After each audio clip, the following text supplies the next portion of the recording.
Hello my dear children. I hope everyone is fine and everyone is doing well.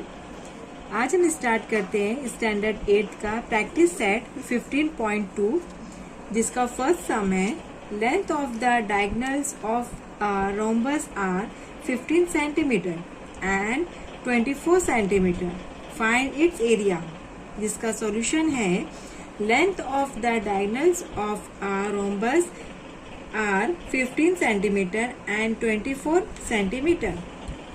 इसका formula है area of rhombus equals to 1/2 into product of length of diagonal.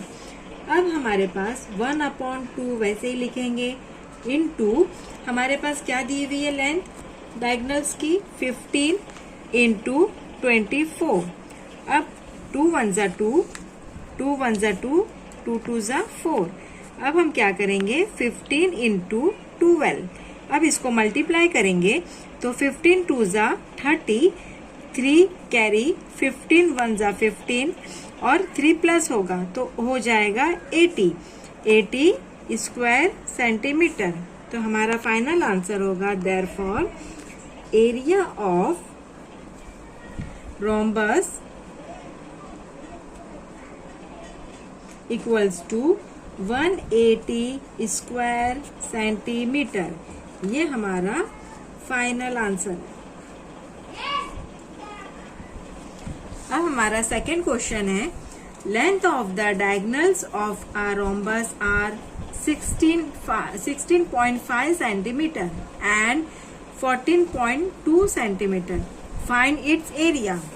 हमारे पास क्या दी हुई दो diagonals की value दी हुई है 16.5 सेंटीमीटर एंड 14.2 सेंटीमीटर. अब इसका फॉर्मूला लगाएंगे एरिया ऑफ रोम्बस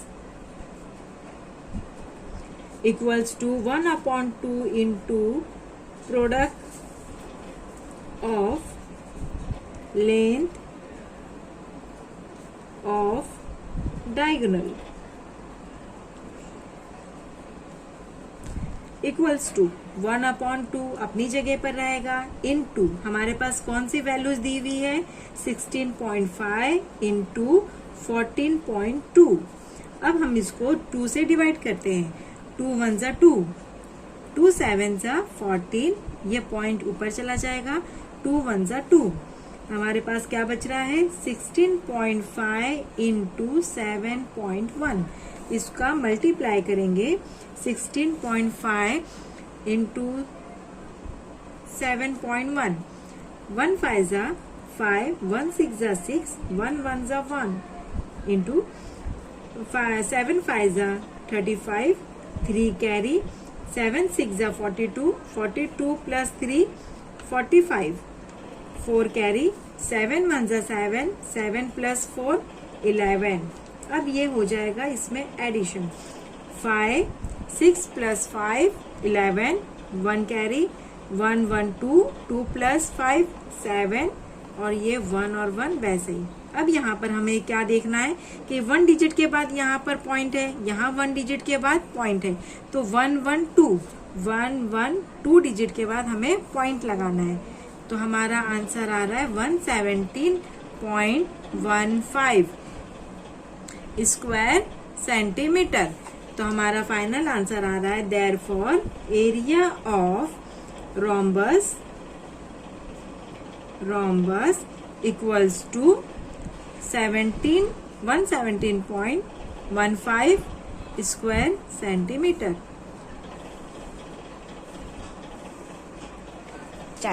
अब हमारा थर्ड क्वेश्चन है if perimeter of rhombus is 100 centimetre and length of one diagonals is 48 centimeter. What is the area of the quadrilateral? तो हम इसमें हम एक quadrilateral बनाएंगे ABCD जिसका नाम है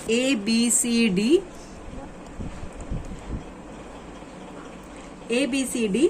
अब यहाँ पर हमें जो पेरीमीटर इसका दिया हुआ है वो 100 है और वन डायगोनल की वैल्यू दी हुई है 48 सेंटीमीटर. तो अब हम क्या करेंगे कि late ABCD quadrilateral ABCD be the required rhombus जो हमारे पास दिया हुआ है उसका डायगोनल है, 2 डायगोनल है AD और BC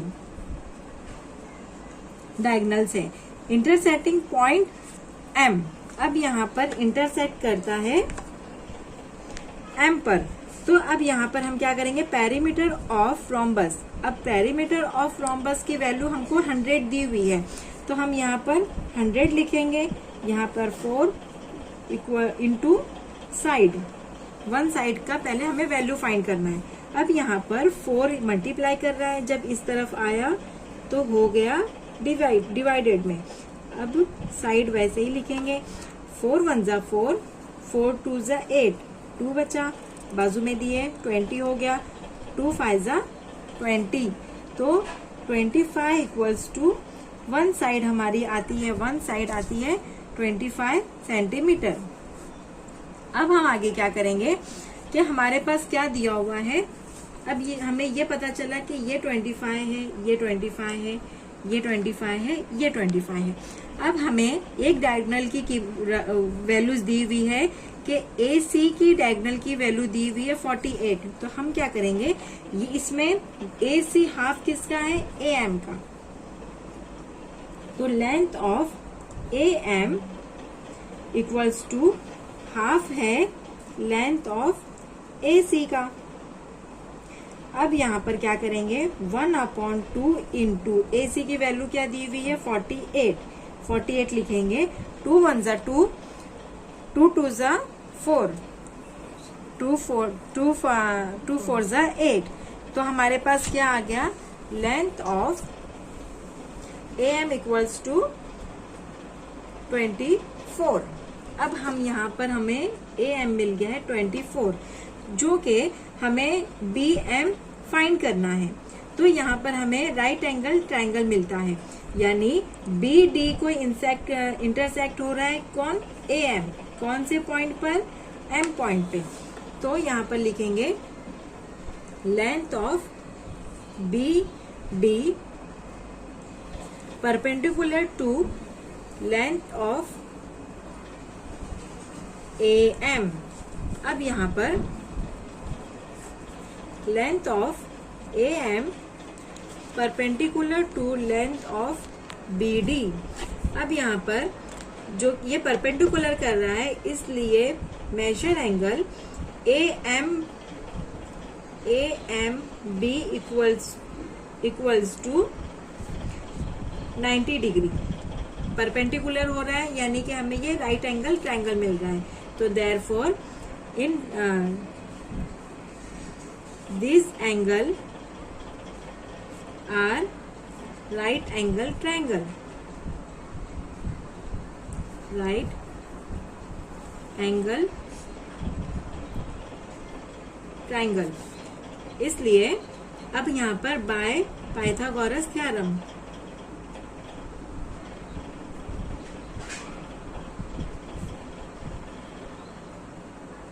बाय पाइथागोरस थ्योरम से, पाइथागोरस थ्योरम का रूल क्या होता है, हाइपोटेन्यूस इंटू हाइपोटेन्यूस का square plus one side square plus other side square.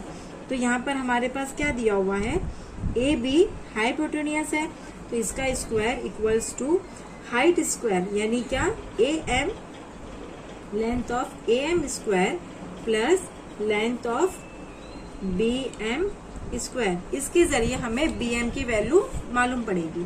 तो AB है 25 स्क्वायर और AM है 24 square plus length of BM square. अब यहाँ पर 25 का वैल्यू क्या आता है, स्क्वायर 625 इक्वल्स टू, और 24 का होता है 576 plus length of BM square. अब यहाँ पर 625 माइनस, ये यहाँ पे प्लस कर रहा है, इस तरफ आया तो माइनस करेगा, equals to length of BM square. अब इसकी हम माइनस करेंगे, 576 इक्वल्स टू 5 में से 6 नहीं जाता है, बाजू में से 1 लेंगे, इसमें इसको 1 बचा। 15 माइनस 6 9 बचा। अब यहाँ पर 1 में से 7 नहीं जाएगा, फिर हमें लेना पड़ेगा। ये 11 हो गया 4, 11 में से 4 गया तो 11 में से 7 गया तो 4 और 5 में से 5 गया तो 0। तो हमें वैल्यू मिलती है 49 length of BM whole square. अब हम लेंथ ऑफ BM पर से अगर हम स्क्वायर हटाते हैं तो यहाँ लग जाता है स्क्वायर रूट, और फिर जब स्क्वायर रूट हटाते हैं तो इसकी वैल्यू, इसका स्क्वायर रूट क्या है 49 का 7, तो 7 आया, यानी लेंथ ऑफ BM आता है हमारा 7 सेंटीमीटर। एक ये वैल्यू हमें मिल गई है। हमें क्या मालूम करना है, क्वाड्रिलेटर ऑफ एरिया। तो हमें सबका हमें पता चल गया, BM पता चल गया, यानी BM क्या है, MD का हाफ, BD का हाफ है। तो BM length of BM equals to half of length of BD equals to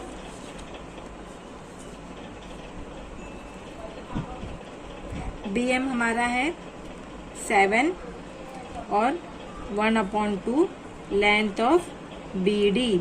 अब यहाँ पर ये यहाँ पे मल्टीप्लाई डिवाइड हो रहा है, यहाँ जाकर मल्टीप्लाई करेगा तो 7 × 2 equals to length of BD। तो 7 × 2 = 14, लेंथ ऑफ BD की वैल्यू आ गई, लेंथ 14 सेंटीमीटर। एक ये भी वैल्यू हमें मालूम हो गई। अब हम क्या करेंगे, क्वाड्रिलेटर का हमें एरिया फाइंड करना है। तो area of quadrilateral equals to 4 × D1 × D2, यानी D1 और D2 का हमें 1/2 D1 × D2। तो 1/2 × D1 हमारा कितना है 48 और D2 हमारा है 14। अब इसको मल्टीप्लाई करेंगे, 2 × 1 = 2, 2 × 7 = 14। हमारे पास वैल्यू आती है 48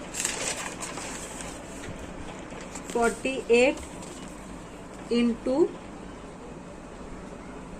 7।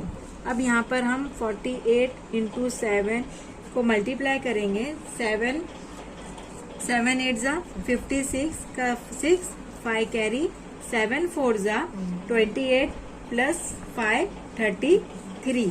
तो हमारे पास आता है 336 स्क्वायर सेंटीमीटर। तो फाइनल आंसर है हमारा एरिया ऑफ